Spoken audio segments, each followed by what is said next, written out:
In this video we're going to show you how to remove the radio touchscreen from Toyota Sienna 2015, which is similar to all the way to 2018.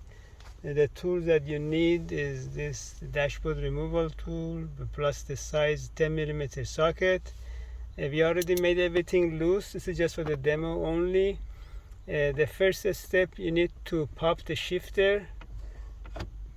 You put it first in the neutral position or reverse, and then remove the shifter knob.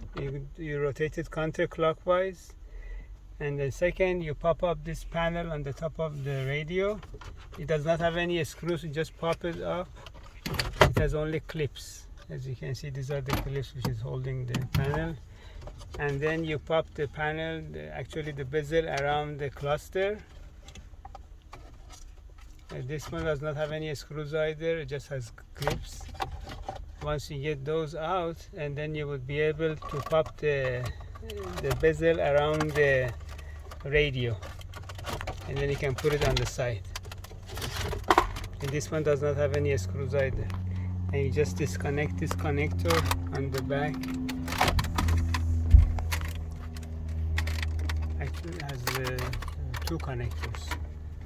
Once you get all of these connectors out, then you will be able to see the 10mm bolt for the mounting for the radio. There are 4 of them.